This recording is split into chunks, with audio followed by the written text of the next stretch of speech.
Ein herzliches Willkommen zur Präventionssendung des DPT. Warm welcome to the DPT prevention program, as always on Wednesday at 11 a.m. The German Child Protection Foundation, Hänsel und Gretel, is committed to the safety and protection of children and young people and supports over 500 projects that protect children from physical, psychological, and sexualized violence. Since this year, the foundation has been awarding the German Child Protection Prize together with 8 partner organizations, including DPT. Jerome Brown, a managing director of the German Child Protection Foundation, who was also present at the conference in Hanover this year, tells us exactly what it is all about and which project was awarded this year. The German Child Protection Prize is an initiative of our foundation, Hänsel and Gretel, together with other 8 partner organizations.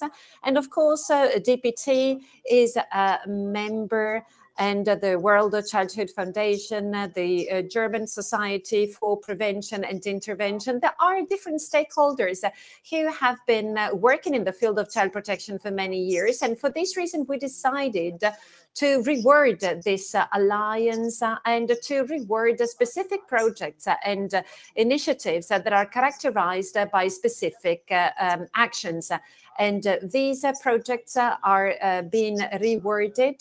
The first project was a Crazy Chat, which is a very innovative form which has been implemented for 2.5 years. It started before the corona pandemic, but also during the war in Ukraine. You can support children through WhatsApp. So there are many active members, and so a great effort. And through the crisis chat, they managed to help a lot of people.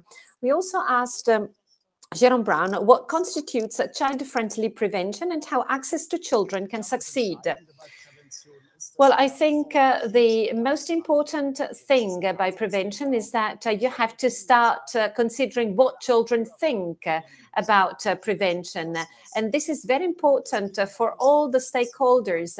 So all the players involved, for example, schools, counselors, the police, they all have to take on the perspective of children. And in so doing, you can make a much better decisions which are focused on children, and that you can also make a better decisions for their health. Thank you very much, Jerome Brown.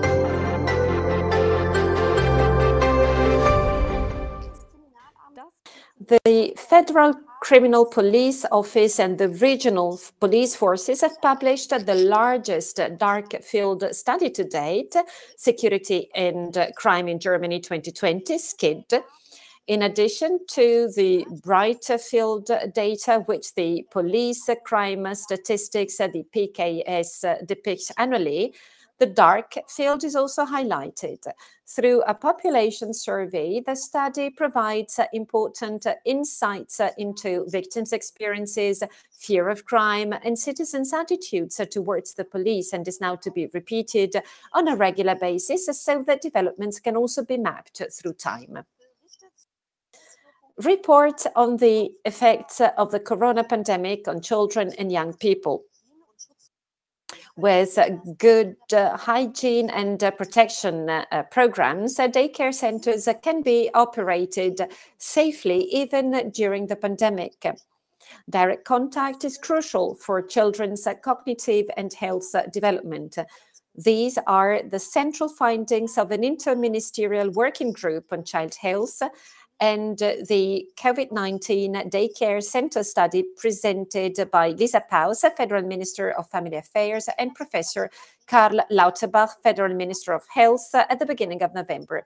International Day on Violence Against Women. The 25th of November is the International Day on Violence Against Women. On this day, people around the world show their solidarity with women affected by violence through actions and rallies. Among others, the helpline, Violence Against Women, calls on people to join in and set a visible sign against violence against women, to bring the issue to the public and to draw attention to it, for example, in the social media, under the hashtag Schweigen brechen.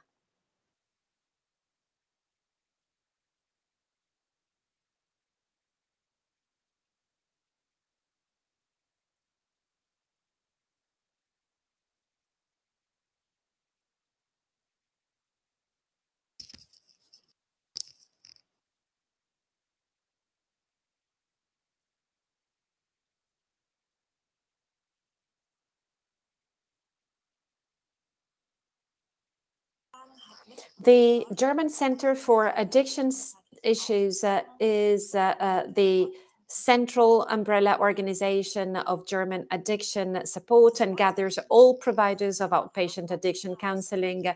And this is the hotspot helping families, in particular in the transition phase between school and the labor market, which is a transition phase characterized by a lot of challenges and especially complicated by family problems. In these families, everything is focused on the addicted person. The climate is very difficult for children to grow up, to develop oneself personally, and to find one's own path. And so we are supported people until the adult age, and this allows these people to be understood and to receive support and help. There are 5 hotspots in total, and the different challenges are being highlighted in particular for young people at this age. And one of the topics was also dealt with during the conference in Hanover, and this also applies to our hotspots. In the living room, there are bottles again. So I look at my navel. Somehow there should be an injection. So the people always say you should feel your instinct, but what I simply feel are the sound of bottles and no voices, and this makes me uncertain. When I'm at home and my parents behave so strangely, or when I'm among friends and someone says something strange, or if I'm criticized at school, sometimes I have to go out, I have to breathe in fresh air, and there my instinct starts to get the right feeling, and I hear this instinct. I know that I also have an internal voice, a sort of instinct, even though it is silent, and it should stay there. My feelings, my emotions, both good and bad, are there. It's absolutely okay to listen to one's own emotions and to have good and bad emotions. Thank you very much, Christine Kreider. And with that, I'd like to say goodbye to you for today. Feel free to stay and take part in the online lecture or the workshop. But bye-bye and see you next week.